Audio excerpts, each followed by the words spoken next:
Bonjour, bienvenue au jour 6. Là, je fais pas comme hier, je me suis trompé quand j'ai commencé. On est bien au jour 6. Hier, c'était le jour 5. Vous écoutez le catéchisme en un an où vous rencontrez le plan de pure bonté de Dieu pour nous, comme il est révélé dans l'Écriture et transmis à travers la tradition de la foi catholique. En 365 jours, nous allons lire l'entièreté du catéchisme de l'Église catholique, découvrant notre identité dans la famille de Dieu, alors que nous voyageons ensemble vers notre patrie céleste. C'est le jour 6. Et oui, déjà le jour 6. On a fini le chapitre 1 de la section 1 de la partie 1 en 6 jours. Et on est rendu aux 6 petits points en bref, 6 petites phrases assez simples. C'est comme notre bilan de la semaine. Et on a vu qu'on était des êtres humains, que par vocation, par nature, on est des êtres religieux, que c'est vraiment quelque chose d'unique. On a été fait pour Dieu, on est fait pour aller vers lui, puis qu'on est heureux uniquement quand on se retrouve en lui. Puis c'est comme ça qu'on l'expérimente, vraiment une plénitude de vie, quand on reconnaît que c'est lui notre source, notre origine, et en même temps notre fin, notre but ultime. Comment on peut parler de lui? On peut parler de lui uniquement par analogie, ça veut dire par image, par comparaison, mais on peut quand même parler de lui avec exactitude, même si c'est par des analogies. Aujourd'hui, ça va être une journée plus courte, mais pourtant, c'est important de revoir un peu ce qu'on a vu avant de continuer, pour pouvoir plonger plus profondément dans ce qu'on a vu avant de continuer. Alors, prions. Père céleste, nous te louons, on te demande de bien vouloir ouvrir nos esprits et nos cœurs pour recevoir ta vérité. Ouvre nos cœurs pour pas seulement accueillir, entendre ce qui est vrai par rapport à toi, mais qu'on puisse vraiment permettre à cette vérité-là de nous changer. Seigneur, viens, c'est toi la vérité. Puis, on t'appréhende, mais fais qu'on puisse te saisir, parce que toi, tu viens nous saisir, tu viens nous libérer. C'est toi le Dieu qui nous donne la vie, qui nous donne la liberté. C'est toi qui donnes la vie et la liberté à travers cette démarche paradoxale que tu nous invites à vivre du don de soi, de l'abandon de soi. Et on s'abandonne à toi, Seigneur, alors qu'on fait l'expérience de cette véritable liberté en toi. Et c'est comme ça qu'on goûte à la vraie joie. C'est comme ça qu'on fait l'expérience de c'est quoi vivre. Alors aide-nous à vivre aujourd'hui, on te le demande en ton nom, Seigneur Jésus. Amen. Bénis-nous. Au nom du Père, du Fils et du Saint-Esprit. Amen. Alors, les 6 petits numéros en bref. Le numéro 44. L'homme est par nature et par vocation un être religieux. Venant de Dieu, allant vers Dieu, l'homme ne vit une vie pleinement humaine que s'il vit librement son lien avec Dieu. Le numéro 45. L'homme est fait pour vivre en communion avec Dieu, en qui il trouve son bonheur. Quand tout entier je serai en toi, il n'y aura plus jamais de chagrin et d'épreuve. Tout entière, pleine de toi, ma vie sera accomplie. C'est une citation de saint Augustin dans les Confessions, au chapitre 10. Le numéro 46. Quand il écoute le message des créatures et la voix de sa conscience, l'homme peut atteindre la certitude de l'existence de Dieu, cause et fin de tout. Le numéro 47. L'Église enseigne que le Dieu unique et véritable, notre Créateur et Seigneur, peut être connu avec certitude par ses œuvres grâce à la lumière naturelle de la raison humaine. Le numéro 48. Nous pouvons réellement nommer Dieu en partant des multiples perfections des créatures, similitude du Dieu infiniment parfait, même si notre langage limité n'en épuise pas le mystère. Et le numéro 49, la créature sans le Créateur s'évanouit. C'est une belle citation de Gaudium et Spes, un des documents du Concile Vatican II. Donc la créature sans le Créateur s'évanouit.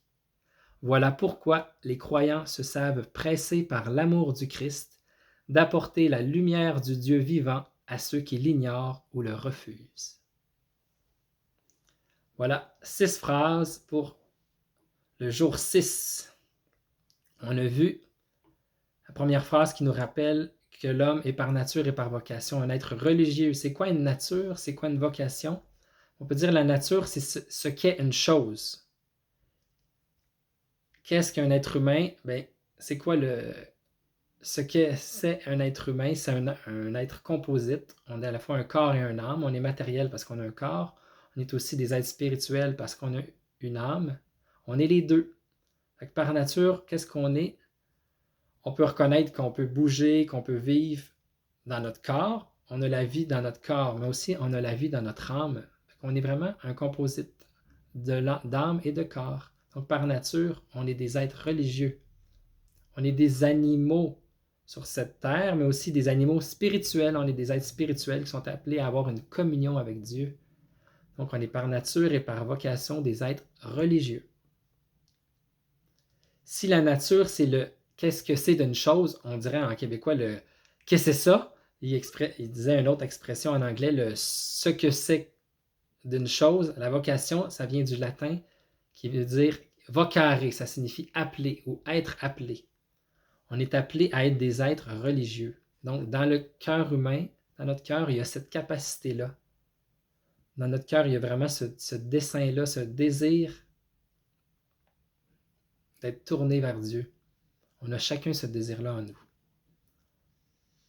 Et voilà, au jour 6, on arrive au jour 6, puis je ne sais pas si vous avez vécu ça à partir jusqu'à aujourd'hui, mais est-ce que vous êtes dit des fois, bon, quand est-ce que ça va être mieux là, à chaque jour? Il me semble que j'aurais soif de plus, peut-être dans les 2 derniers jours, on avait un soif peut-être d'un plus. Il me semble que, voyons, quand est-ce qu'on va arriver à quelque chose de, comme si on a une soif à chaque jour? Et l'Église nous dit, oui, justement, on a soif de pas juste des informations, mais on a soif de plus que ça. Mais on a soif de lui, on a soif de Dieu, on a soif d'un plus. On est des êtres religieux par nature. Alors, on cherche la nature des choses aussi.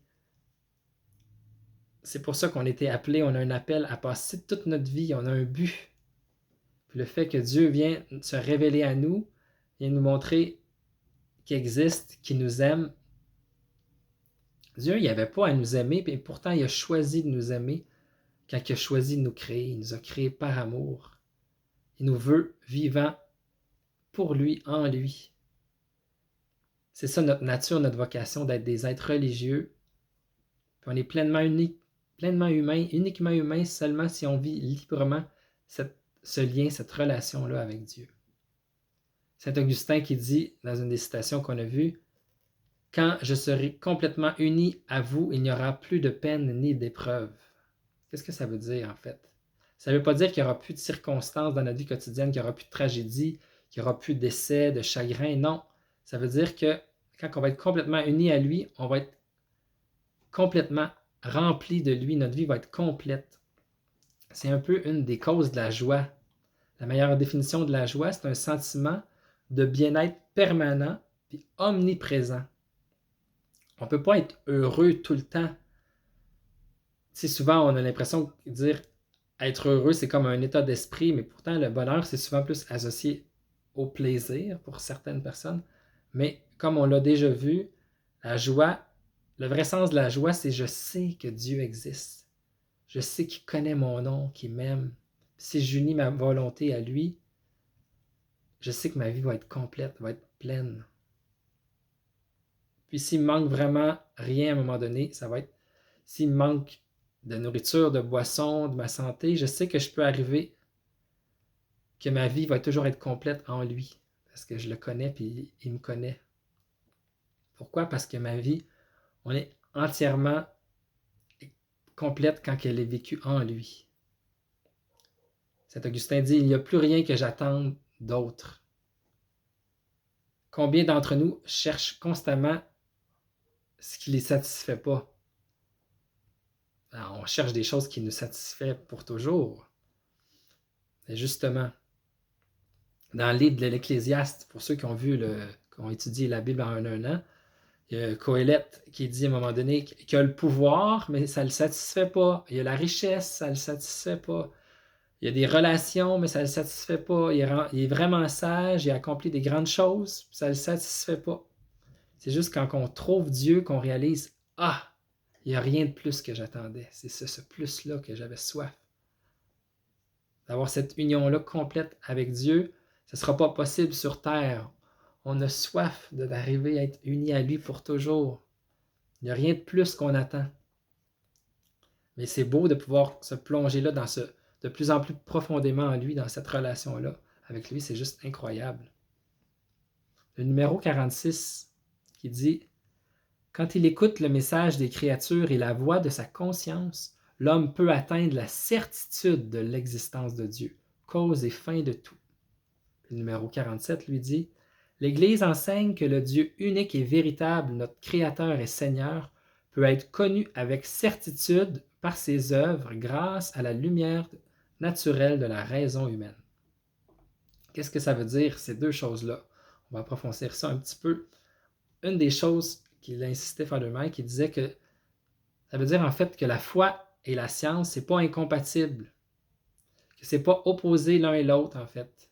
Puis c'est probablement un des mythes les plus répandus dans notre culture aujourd'hui qui est mis de l'avant, que la foi et la science, ce serait anthétique, ce serait contradictoire, mais en fait, ça peut pas l'être. Ils peuvent pas l'être. Pourquoi? Parce que en fait, la foi, ça pose des questions par rapport aux réalités surnaturelles. Ça demande c'est quoi la vérité des réalités surnaturelles. Tandis que la science, elle demande c'est quoi la vérité des réalités naturelles. La vérité et la vérité, ça ne peut pas se contredire. C'est juste deux sortes de vérités, une sur les réalités surnaturelles, l'autre sur les réalités naturelles. Puis la vérité, ça peut simplement être défini par ce qui est. Ce qui est. Donc, on sait que ce qui est vrai sur les réalités surnaturelles, ça ne peut pas contredire ce qui est vrai sur les réalités naturelles. Vous voyez un peu? Une autre façon de dire que c'est que les questions posées par la science, c'est qu'est-ce que c'est ou comment c'est arrivé les choses. Tandis que les questions posées par la religion, c'est plus le pourquoi des choses ou qui l'a fait. C'est deux questions différentes qui ne s'opposent pas, qui se complètent. On peut regarder le monde autour de nous puis nous dire qu'est-ce que c'est ça, comment c'est arrivé, comment ça fonctionne, c'est des bonnes questions. Mais le quoi puis le comment, c'est les questions de la science. Tandis que le qui et le pourquoi, c'est les questions de la foi. Qui a fait ça? Le pourquoi ce qui a fait ça?